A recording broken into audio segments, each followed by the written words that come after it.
j'espère que vous allez bien. On se retrouve aujourd'hui dans les locaux d'un des noms les plus emblématiques de l'automobile, de l'histoire automobile, une histoire qui a commencé il y a 92 ans pour cette compagnie.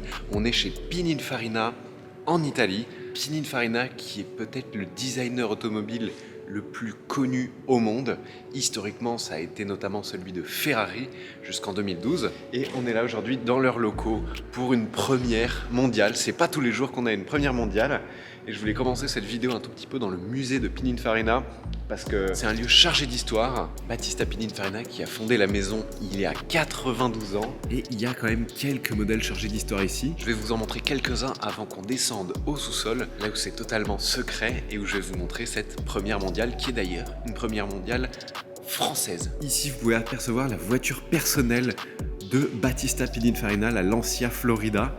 Et particularité, c'est la seule au monde qui a des portes antagonistes, comme sur une Rolls-Royce.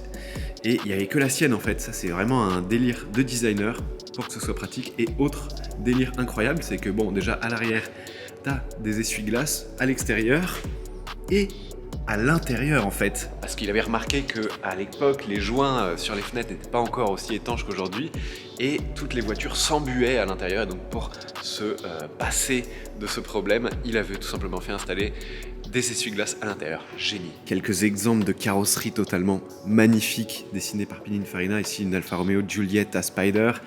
Ici une Lancia dont les ailes rappellent vraiment une Ferrari 250 GT California sublimissime.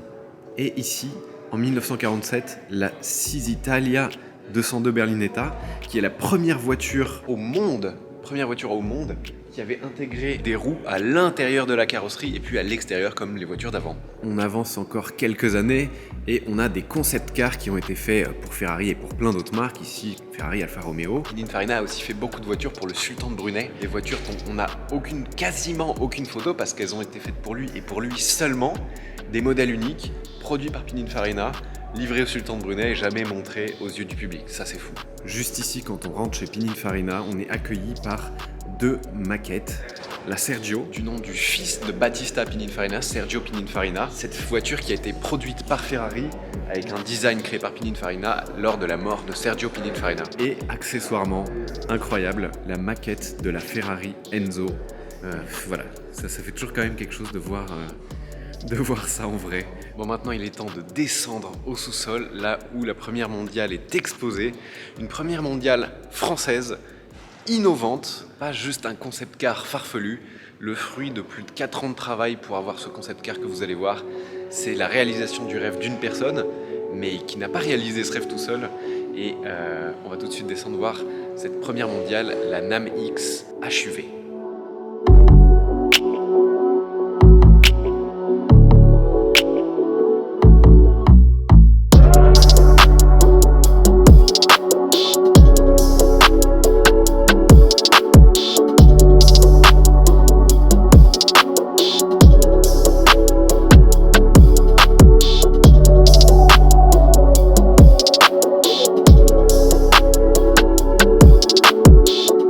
Voici la NAM X HUV. NAM X, c'est une nouvelle marque de voiture, donc j'espère qu'on entendra quand même pas mal parler dans le futur. Et pour faire simple, c'est une des premières marques à proposer un véhicule premium roulant à l'hydrogène. Ce lancement de la NAM X HUV me permet aussi d'aborder le sujet de l'hydrogène qui m'intéresse beaucoup, mais dont j'ai jamais eu vraiment l'occasion de vous parler. J'avais fait un long sujet sur l'électrique en essayant la Tesla Model 3. Là, c'est l'occasion de vous parler de l'hydrogène. Qu'est-ce que c'est l'hydrogène ? C'est l'élément le plus abondant dans l'univers. Accessoirement, c'est le carburant qui fait briller le soleil. Et il existe des voitures qui marchent à l'hydrogène. Globalement, une voiture à hydrogène, c'est comme une voiture électrique. C'est une voiture électrique, mais au lieu que son énergie soit stockée dans des batteries sous le plancher, ici, le moteur fonctionne avec une pile à combustible qui utilise de l'hydrogène comme carburant. Donc il y a des réservoirs d'hydrogène dans la voiture. Comme avec l'électrique, une voiture à hydrogène n'émet pas de CO2 en roulant, parce qu'une voiture électrique non plus. Mais il faut produire et stocker l'énergie dans des batteries, dans le cas d'une voiture électrique qui nécessite des métaux rares pour la production. Et l'électricité, ensuite, il faut la produire aussi. Et tout ça, ça génère des émissions de CO2, des polluants, etc. Pour l'hydrogène, malheureusement, il n'y a pas de source pure comme ça dans la nature d'hydrogène. Donc l'hydrogène, il faut l'extraire, le compresser et le stocker dans des réservoirs. Et c'est son extraction en fait qui est gourmande en énergie. Aujourd'hui, la manière la plus propre de produire de l'hydrogène, c'est l'électrolyse de l'eau, qui consiste à faire passer en gros un courant électrique dans de l'eau, et ça va libérer d'un côté de l'hydrogène et de l'autre de l'oxygène. Et donc une fois qu'on l'a extrait, cet hydrogène, on va le stocker.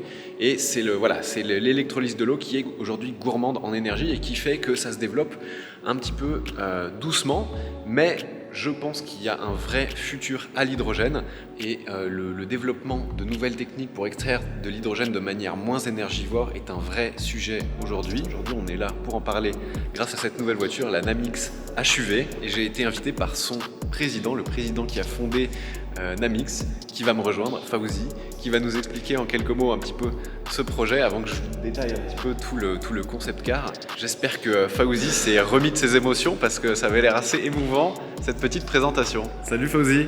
Bonjour à tous, salut Thomas. Merci de m'avoir invité à la présentation de, on peut le dire, ta voiture. Oui. Mais t'es pas tout seul. Là, ça y est, tu vois, ça s'est vidé. La présentation est terminée, mais il y avait beaucoup de monde. Tout à fait. Et t'as pas fait ça tout seul. Un projet comme ça, c'est des talents, c'est une équipe. On ne fait rien seul. Ça a commencé il y a 4 ans et demi, d'une idée. Tout a commencé d'un document Word où j'avais écrit projet ultime. Ouais.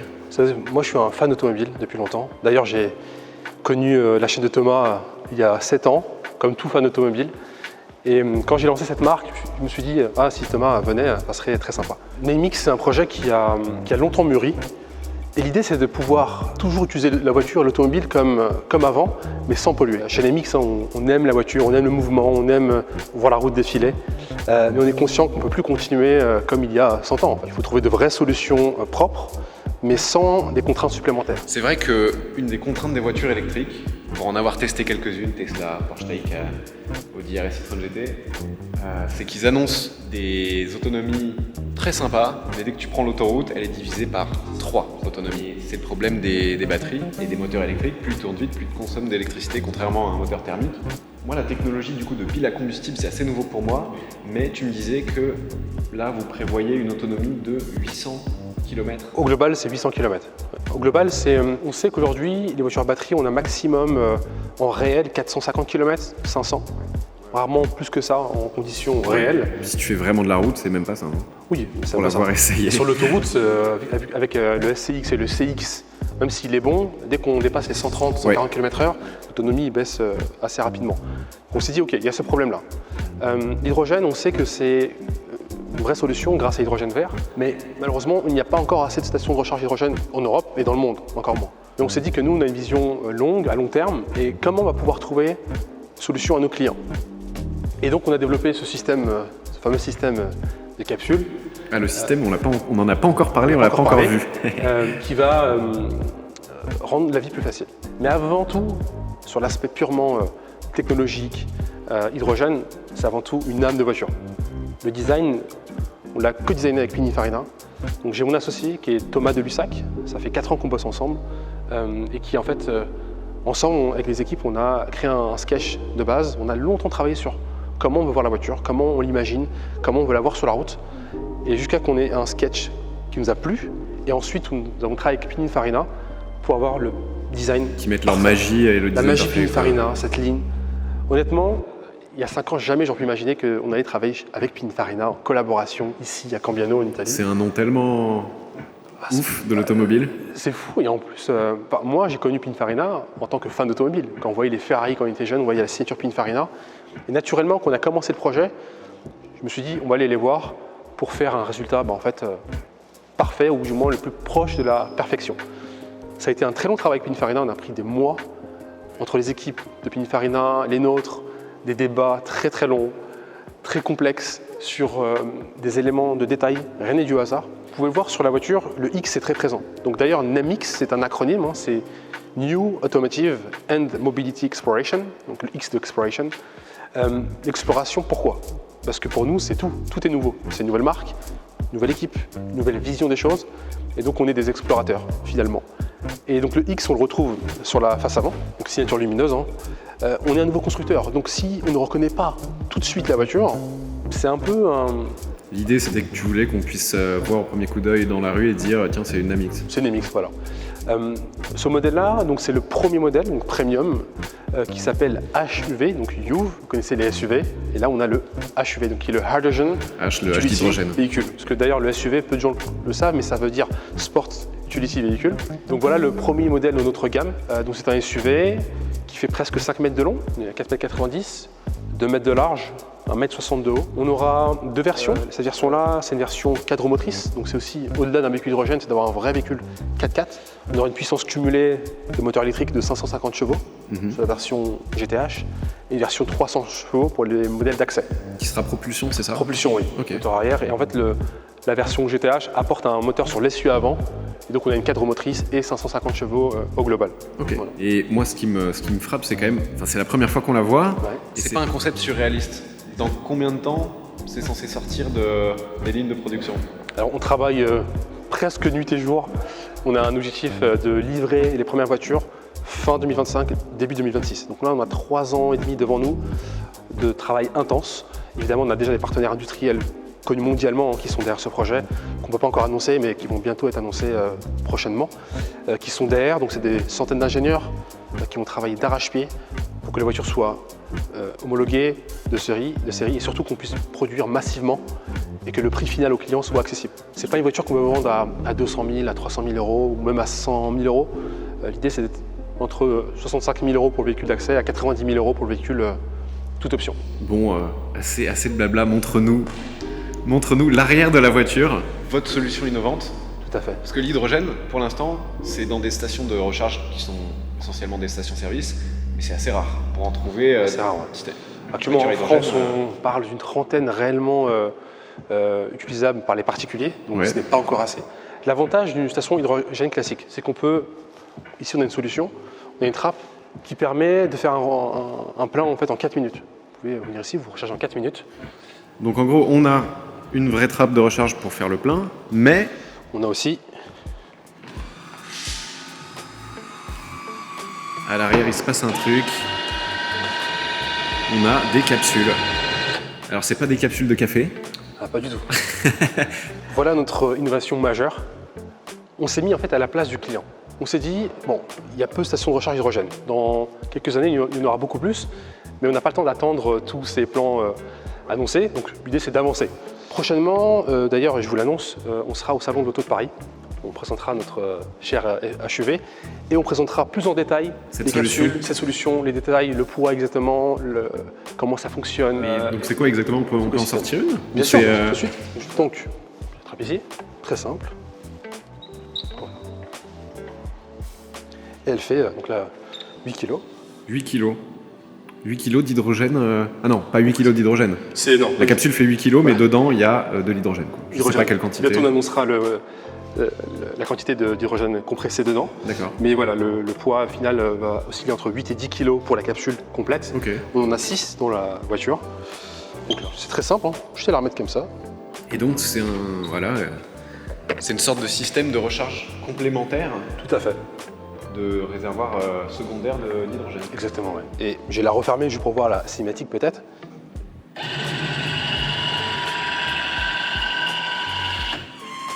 Ça fait tellement science-fiction, j'adore. Évidemment, nous, on aime on veut tous une voiture avec des gadgets. Hein. Ah, mais clairement, on aime ça, en fait. Au fond, nous, on aime ça. Et depuis l'enfance, en fait, on aime ça. Il faut savoir que, évidemment, on a pris les meilleurs partenaires, on a une équipe de talents qui ont travaillé 2 ans sur ce projet. Ouais. C'est sécurisé. On annoncera ça a été, ah oui, tu m'as dit, ça a été pensé pour que les crash tests soient validés, en fait. Évidemment, la première contrainte qu'on a, c'est que les capsules, on ne peut pas les mettre à l'avant. Parce qu'en cas de choc frontal, c'est quand même assez complexe. En termes de G, c'est trop complexe à absorber.